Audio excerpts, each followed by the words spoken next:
بسم الله و الصلاة و السلام علی رسول الله. عزیزان بیننده، حلقه امروزی ما درباره جعفر ابن محمد ابن علی ابن الحسین ابن علی ابن ابی طالب قرشی مدنی رحمت الله تعالی علیه است که از بزرگان اهل سنت و از سادات اهل بیت به حساب می رود. شیعه های 12 امامه صادق رحمت الله علیه را امام ششم معصوم خود می حسابند. ما باشم اهل سنت و جماعت معصوم جز پیامبر صلی الله علیه و سلم و معصوم جز بابای او را اعتراف نداریم. امام صادق سال 80 هجری در مدینه منوره تولد می شود. پدرش باقر یعنی محمد باقر است و مادرش ام فروه نبیره ابوبکر صدیق رضی الله تعالی عنه است. بینید چه خیلی بین اهل بیت و بین خلفای راشدین و بین بزرگان صحابه رابطه های نسبی و رابطه های خویشاوندی قوی بود. ابن حجر هیثمی رحمت الله علیه میگه که باقر 6 فرزند گذاشت و بزرگترین آنها و کاملترین آنها این جعفر است که ملقب به صادق است و از جمله لقب‌هایی که به امام صادق اطلاق میشد این کلمه صابر، فاضل و طاهر، لیکن مشهورترین لقبشون البته لقب صادق است. و امام ابن الاثیر میگه که لقب بالصادقی، برای اون میگه صادق نام داشت که در سخنهای خودش، در فعال خودش، در مناقب خودش همیشه راستگو بود و راست قول بود. امام صادق رحمت الله علیه در مدینه بزرگ شدند و بعضی از اصحاب کرام را به چشم خود دیدند و از بزرگان تابعین نیز شماریده میشوند. امام رحمت الله علیه وقتی که امام ابو حنیفه رحمت الله علیه، میدونم که امام ابو حنیفه یا اینکه امام اعظم یک شخصیتی هستند که علما گفتن که الناس عیال فی الفقه علی ابی حنیفه، یعنی که در نزد ابو حنیفه مردم در مسئله فقه رنگی کودک یا اینکه طفل هستند، عیالن، فرزندا هستند در نزد وی. وقتی پرسیدن که فقیه ترین مردم که از من افقه الناس، ابو حنیفه رحمت الله علیه گفت که ما رأیت احدا افقه من جعفر ابن محمد الصادق. من گفت از جعفر ابن محمد دیده انسانی فقیه ترین ندیدم. یعنی این اعتراف شخصی هست که در فقه به قله بلندترین رسیده بود ابو حنیفه نسبت امام صادق در فقه و در بزرگواری. امام صادق رحمت الله علیه چون انسان به هیبت بودن که عمرو بن المقدام میگه که كنت اذا نظرت الى جعفر ابن محمد علمت انه من سلاله الانبیاء. اگر میگه به جعفر صادق یا جعفر ابن محمد نظر کنی حتما میدونستی که این مردک از فرزنده و سلاله پیامبران هست. یعنی که چهرهش، هیبتش، داد و گریفتش، صحبتاش دلالت بر آن میکرد که مردی عادی نیست، بلکه مردی است از سلاله نبوت. و صالح ابن ابی الاسود میگه که جعفر ابن محمد را شنیدم که میگفت که سلونی قبل ان تفقدونی، یعنی که از من پرسید پیش از اون که مرا دیگر نیابید. یعنی ببینید اینقدر به علم خود متمکن بود، اینقدر به علم خود باور داشت که مردم میگن من پرسید. این میگن در هنگام حج میگفت. هم بین اینجا یک چیز جالب دیگر این است که بعضی ها دعوا دارن که گویا که این امام ها در ظلم بودند و بالاشو فشار بود و نمیتونستن علمشان نشر کنند و این اون. برعکس میبینیم که اصحاب امام نقل میکنن که در حج که اونجا 10,000 انسان ها میایستادن، امام صادق برآمده به تمام آواز خود فریاد میکنن که بیاید من پرسید، بیاید از من فتوا گیرید. خیلی گفتم افقه الناس بودن و دعوتشون دعوت آشکاری بود، کسی مانعی آنها نشده بود و امام آشکارا دعوتشون میکردن. از جمله اونهایی که امام صادق رحمت الله علیه از اون حدیث گرفتن به اصطلاح شاگردی کردند، البته پدرشان باقر بود و بابای مادریشان فقیه مدینه قاسم ابن محمد ابن ابوبکر بود و عبیدالله ابن رافع و عطا ابن ابی رباح و محمد ابن منکدیر و زهری و عروة ابن الزبیر و غیر از علمایی که امام باقر در نزد اونها شاگردی کردند. و از جمله اونهایی که از امام صادق گرفتن این پسرشان اسماعیل ابن جعفر است، امام فرقه اسماعیلیه، و موسی کاظم امام فرقه موسویه و دیگر 11 و 12.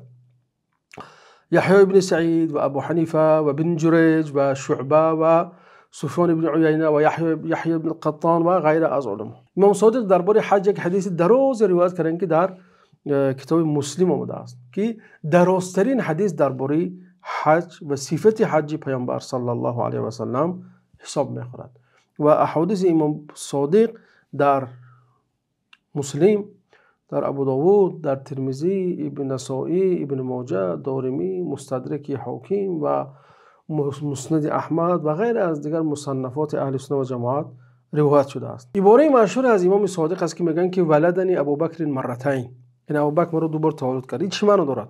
یعنی که فاطمه این نبیره ابوبکر صدیق بود. خب چه خیلی نبیره ابوبکر صدیق بود؟ مادر امام صادق را، پدرشون قاسم است، مادرشون اسما است. قاسم هم نبیره ابوبکر است، اسما هم نبیره ابوبکر است. یعنی که قاسم ابن محمد ابن ابوبکر صدیق و اسما بنت عبدالرحمن ابن ابوبکر صدیق، یعنی محمد پسر ابوبکر و عبدالرحمن پسر ابوبکر با هم خدا و انده شدند. از این فاطمه تولد شد. بعد از آن این فاطمه را که گرفت امام باقر گرفتن و این از اینها امام صادق تولد شد. برای همون امام باقر میگفتن که ابوبکر مرا دو بار تولد کرد، به معنی اون که یعنی که مادرشون از دو طرف نبیره ابوبکر صدیق است. و این امام صادق اینا به افتخار میگفتن که من افتخار میکنم که نبیره یک شخصشون ابوبکر است، هم نسب محمد علیه السلام و هم نسب اولین جانشین حقیقی و جانشین قانونی پیامبر ابوبکر صدیق رضی الله تعالی عنه است.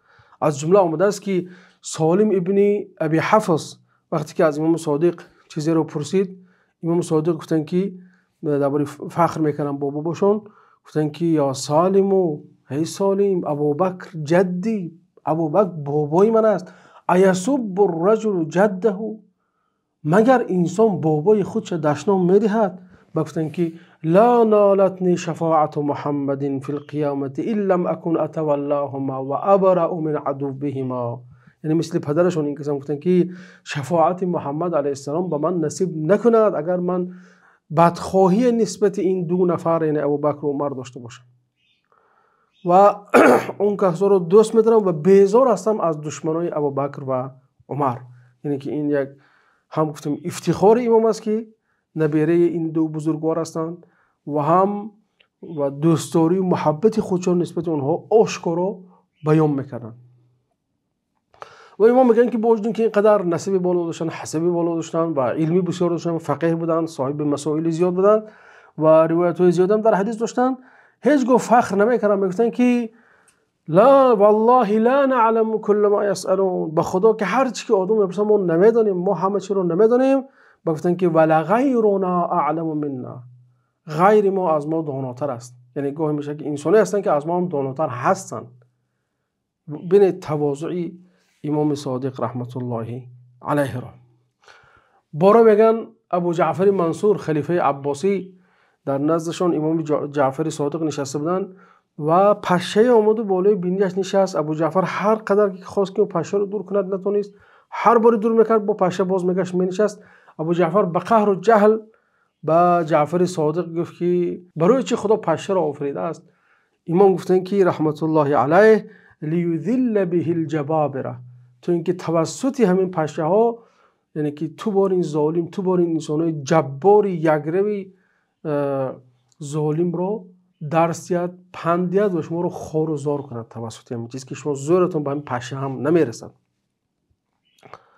امام مالک رحمت الله علیه در حق جعفر ابن محمد گفتن که کان کثیر الدعابه و التبسم، انسان بود که خیلی بسیار مزاح میکرد، یعنی شوخ بود، انسانی شوخی رو دوست میداشت و بسیار هم فقط به تبسم بود.